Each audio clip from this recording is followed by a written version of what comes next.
Pakistan super league में टीमों की पोजीशन कुछ इस तरह से है कि इस्लामाबाद यूनाइटेड पहले नंबर पे 5 मैचेस खेल के 5 मैचेस जीते 10 पॉइंट्स के साथ। दूसरे नंबर पे लाहौर कलंदर्स 6 मैचेस खेली हुई है, 3 मैचेस जीते 3 हारे, 6 पॉइंट्स के साथ। कोयटा ग्लैडिएटर्स अब तक 5 मैचेस खेल चुकी है, 3 जीती है और 2 हारी है, 6 पॉइंट्स के साथ।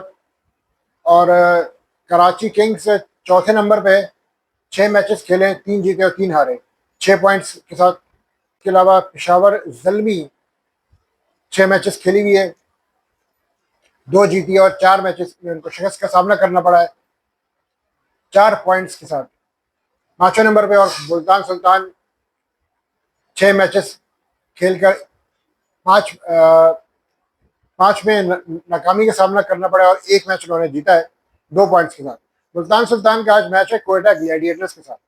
मुल्तान सुल्तान अगर आज का मैच हार जाता है कोयटा ग्लैडिएटर्स से तो मुल्तान सुल्तान का चैप्टर ऑलमोस्ट खत्म हो जाएगा, तो पीएसएल से यूँ समझे कि बाहर हो जाएंगे।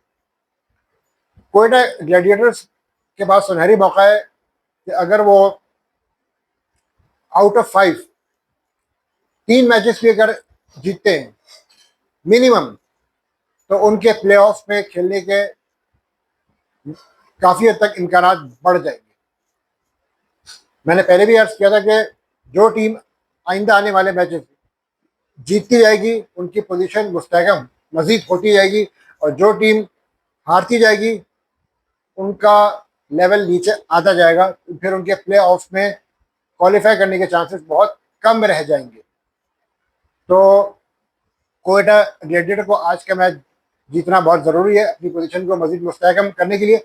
कोयटा ग्लैडिएटर्स ने लास्ट मैच कराची को हराया था, तो उससे कोयटा की पोजीशन भी काफ़ी हद तक मुस्तहकम हुई भी है।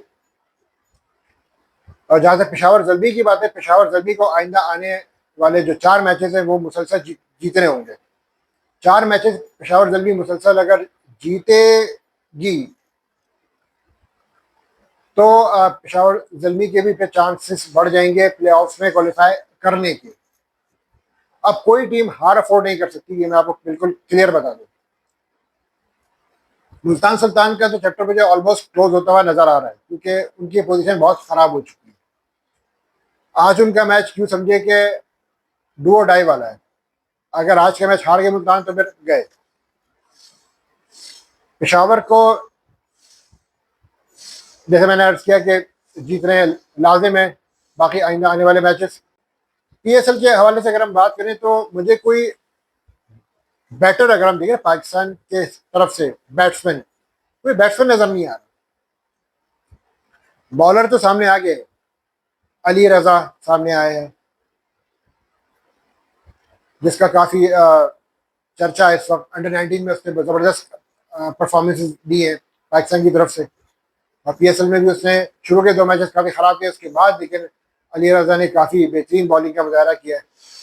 ऑल्दो उसको भी टाइम लगेगा, इट्स टू अर्ली टू से।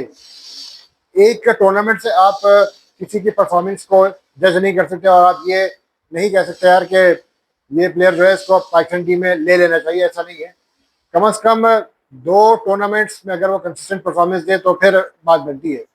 जहाँ तक अली रजा की बात है, उसको पीएसएल के बेसिस पे नहीं जज करना चाहिए, उसको फर्स्ट क्लास मैचेस खेलने चाहिए, तब जाके वो नंबर 1 बॉलर बन पाएगा। और उसकी स्किल्स मजीद, मैं ये कहना चाहूँगा कि उसके स्किल्स में मजीद निखार आएगा।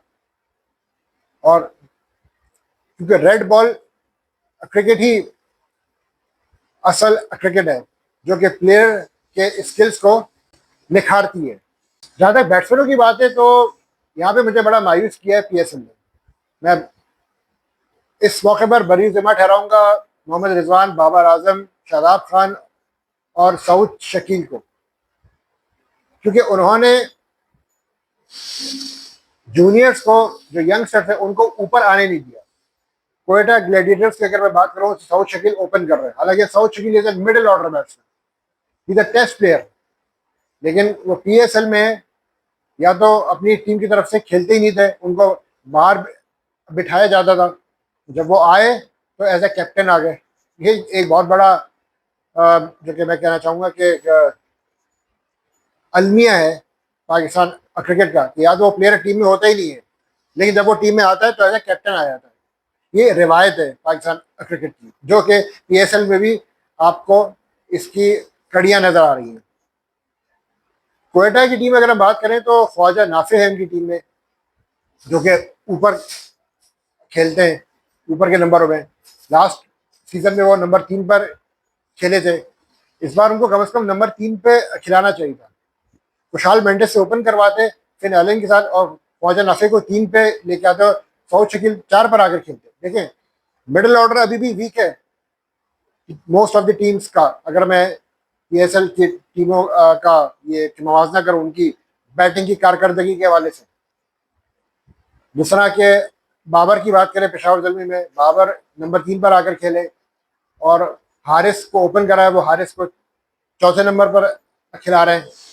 क्योंकि जो बैटिंग ऑर्डर जो प्लेसमेंट है ना, ये अभी तक सेट ही नहीं हो पा रहा है। पाकिस्तान टीम का ही हो पा रहा है, और यहाँ मैं PSL टीम का देख रहा हूँ, इन टीमों का भी अब तक जो है वो बैटिंग ऑर्डर सेट नहीं हो पा रहा। अगर मैं पेशावर ज़ल्मी की बात करूँ, क्वेटा ग्लैडिएटर्स की बात करूँ, इनका बैटिंग ऑर्डर प्लेसमेंट मुझे इंप्रेस नहीं किया बिल्कुल। इस्लामाबाद यूनाइटेड का अगर हम देखें, शादाब नंबर 4 पे आ रहे हैं, शादाब को नंबर 6 पे आना चाहिए, और आप हैदर अली को कॉम्प्रोमाइज कर रहे हैं, तो आप प्लेयर तो नहीं बना रहे ना। हमें यहाँ पर मिडिल ऑर्डर बैट्समैन बनाने हैं। पाकिस्तान का मिडिल ऑर्डर में काफ़ी अर्से से प्रॉब्लम चल आ रहा है, लेकिन यहाँ पे हमारे यहाँ ये मिडिल ऑर्डर बैट्समैन है ही नहीं। ये जो ये मिडिल ऑर्डर है वो ओपन कर रहे हैं, तो फिर मिडिल ऑर्डर बैट्समैन कहाँ जाएंगे? यही प्रॉब्लम आ रही है। मोस्टली प्रॉब्लम आती है 7वें ओवर से लेके 15वें ओवर तक जो पीरियड होता है, उसमें आपको ऐसा मिडिल ऑर्डर प्लेयर चाहिए होता है कि जो थोड़ा संभल कर भी खेले, और फिर साथ ही साथ फिर जैसी मौका मिले तो अटैक भी करे। तो मिडिल में most of the teams they are struggling. मैं कराची किंग्स की बात कर लूँ, क्वेटा की बात कर लूँ, पेशावर की बात कर लूँ, इवन लाहौर की बात कर लूँ, तो मिडिल ऑर्डर बैट्समैन आपका देखा जाए तो पाकिस्तान के वाले से वो सामने ही नहीं आ रहा है।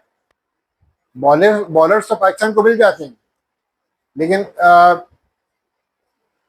बैट्समैन की अगर मैं बात करूं तो कोई ऐसा बैटर सामने नहीं आ रहा है जो हम कहें यार कि ये पाकिस्तान के लिए लंबा खेलेगा, क्योंकि उन्हें सही तरीके से मौके नहीं मिल रहे। उमैर बिन यूसुफ को काफ़ी टाइम तक बिठा के रखा, गालिबन 5 मैचेस उनको बिठाए रखा बेंच पे कराची किंग्स वालों ने। एक मैच में उनको दिया मौका, उनको मुसलसल मौका देने चाहिए, because he is a technically sound batsman, उसका फर्स्ट क्लास का रिकॉर्ड अच्छा है। तो यहाँ पे PSL ने काफ़ी मायूस किया है, काफ़ी लोगों ने इस हवाले से बात की है। तो वही बात है कि जो टीम्स अगर आपके अपने बैट्समैन बनाने हैं, मैं जैसे मुल्तान की बात करूं, रिजवान भाई जो है वो एज एन ओपनर आ रहे हैं, माना उन्होंने सबसे ज़्यादा रन बनाए, लेकिन वो इम्पैक्ट प्लेयर नहीं है। अब T20 में आपको इम्पैक्ट प्लेयर्स चाहिए, 15 बॉल पे 35-40 रन बनाने वाले, 150 से लेकर 200 तक के स्ट्राइक रेट पर बैटिंग करने वाले, 70 बॉल पे 80 रन बनाने वाले प्लेयर नहीं चाहिए भाई। ये बात जितनी जल्दी समझ जाए पाकिस्तानी क्रिकेट T20 फॉर्मेट में तो उतना ही अच्छा होगा, लेकिन मुझे तो नहीं आ रहा नजर। बाबर ओपनर आ रहे हैं, लेकिन बाबर कोई इम्पैक्ट नहीं क्रिएट कर पा रहे, तो क्या फ़ायदा? आप अपनी टीम के लिए बोझ बन गए। जहां आपको बैटिंग करने की ज़रूरत है आप वहां करें बैटिंग। आपकी ज़रूरत है मिडिल ऑर्डर में, ओपनिंग स्लॉट पे नहीं है। ओपनर्स हैं आपके पास, आप ओपनर्स को ख़राब कर रहे हैं। आप मोहम्मद हारिस को ख़राब कर रहे हैं, साइम के साथ मोहम्मद हारिस ओपन कर रहे हैं। तो ये चीज़ें अभी तक सेट ही नहीं हो पा रही है। बैटिंग ऑर्डर प्लेसमेंट ही आपका सेट, बैटिंग ऑर्डर प्लेसमेंट ही आप लोगों की टीमों का सेट हो ही नहीं पा रहा है। तो इस यही वजह है कि नाकामी सामने आ रही है। ये वजह है कि टीम्स लाइक मुल्तान सुल्तान, पेशावर ज़ल्मी बिल्कुल नीचे चली गई है। पेशावर ज़ल्मी 5वीं पोजीशन, मुल्तान सुल्तान 6ठे पे, बिल्कुल लास्ट पोजीशन पे। ये हाल है इन टीम्स का। क्योंकि बाबर रिजवान को चाहिए कि बजाय से कि वो ओपन करें, जो यंग लॉर्ड ओपन प्लेयर्स हैं उनको ऊपर आ रहे हैं, लेकिन वो इस बात को अब तक नहीं समझ पा रहे हैं। वो अपनी जो अनापरिस्थिति के खोल में जकड़े हुए, प्रॉब्लम्स आ रही है। तो हमारा क्या मसला ये है कि हमारे जो स्टार प्लेयर्स हैं उनके साथ प्रॉब्लम ही यही है कि वो अपनी अना परस्ती के खोल से नहीं बाहर आ पा रहे, जिसकी वजह से उन्होंने अपनी टीम को अपनी अना की भेंट चढ़ा दी है। तो बहरहाल जो टीमें ज़्यादा मैचेस आने वाले मैचेस जीतेंगी तो वही आगे क्वालिफाई कर पाएंगी। यहाँ पे कराची किंग्स जो है वो बॉर्डर पर है, चौथे नंबर पे आ गई। अगर कराची किंग्स आने वाले 4 मैचेस में उससे कम से कम 3 मैचेस जीतने, अगर इन 4 मैचेस में अगर वो 2 भी हारती है तो फिर उसका क्वालिफाई करना प्लेऑफ में मुश्किल हो जाएगा। और कोयटा ग्लैडिएटर्स वक्त थोड़ी फॉर्म में आ गई क्योंकि उनकी बॉलिंग बहुत ज़बरदस्त है, बॉलिंग काफ़ी अच्छी है और फास्ट बॉलिंग उनका अच्छा यूनिट है और बैट्समैन भी उनके काफ़ी बेहतर हैं। कुशाल मेंडिस और मिडिल ऑर्डर रेली रोसोवो, ये 2 ऐसे बैट्समैन हैं जिस पर कोयटा ग्लैडिएटर काफ़ी रिलाई कर रही है। लेकिन यहाँ पे मैं कहूँगा कि अगर ख्वाजा नाफे से ओपन करवाया जाए और थोड़ा ये रद्दबदल करें और सऊद शकील थोड़ा नीचे आकर खेलें तो मज़ीद ये बेहतर परफॉर्म कर सकते हैं। इनको थोड़ा बहुत इस तरह से रद्दबदल करना पड़ेगा। हसन नवाज की जगह इनको इनको चाहिए कि हसन नवाज को या तो हसन नवाज से ओपन करवाए या फिर ख्वाजा नाफे से ओपन करवाए। आपने अगर बैट्समैन बनाने, यंगस्टर्स बनाने, तो आपने उनको मुसलसल उनकी नंबरों पे खिलाना पड़ेगा जिस तरह से आईपीएल में होता है। लेकिन हमारे यहाँ अब तक ये चीज़ समझ नहीं पा रहे हैं। ये हमारे के जो करता धरता सीनियर प्लेयर्स हैं जो कि टीम का हिस्सा है, सऊद शकील तो T20 स्क्वाड का कभी हिस्सा ही नहीं रहे। हिस्सा क्या, कभी वो प्लान में नहीं आए, लेकिन फिर भी वो एज एन ओपनर खेल रहे हैं। सारी बात यहाँ की है और शऊर की है, जो कि शऊर की बेइंतहा कमी है हमारे यहाँ के स्टार प्लेयर्स में। और मुल्तान बेसिकली बॉलिंग में भी काफ़ी स्ट्रगल कर रहा है, बैटिंग में भी स्ट्रगल कर रहा है। और यहाँ पे मुझे नहीं लगता कि मुल्तान सुल्तान प्ले ऑफ्स में क्वालिफाई कर पाएगी, मेरा नहीं ख्याल। कोयटा के चांसेस हैं और पेशावर ज़ल्मी अगर 4 मैचेस मुसलसल जीतती तो पेशावर ऊपर आ जाएगी, या फिर हो सकता है कि कराची फिर बाहर हो जाए। अगर पेशावर 2 मैचेस भी अगले हारती है तो फिर कराची, लाहौर, इस्लामाबाद और कोयटा, ये 4 टीमें प्ले ऑफ्स के लिए क्वालिफाई कर सकती है। इस्लामाबाद तो ऑलरेडी कंफर्म है क्योंकि इस्लामाबाद ने 5 मैचेस जीते हैं 10 पॉइंट्स के साथ। इस्लामाबाद अगर 2 मैचेस भी जीत लेती है तो इस्लामाबाद कंप्लीट सेफ जोन में आ जाएगा। लेकिन अभी बहरहाल क्रिकेट है, अभी अभी बहरहाल कुछ भी हो सकता है। आने वाले ये मैचेस जो हैं वो काफ़ी अहम हैं इन सारी बिलखुसूस 5 टीमों के लिए, एक्सेप्ट फॉर मुल्तान सुल्तान। तो जो भी टीम जीतती जाएगी वो मजबूत होती जाएगी, जो टीम हारती जाएगी उसके लिए फिर प्ले ऑफ में क्वालिफाई करना मुश्किल हो जाएगा। तो बहरहाल आप लोगों की क्या राय है, यकीन की राय से ज़रूर आगाह कीजिएगा। तब तक के लिए अल्लाह ने के बाद।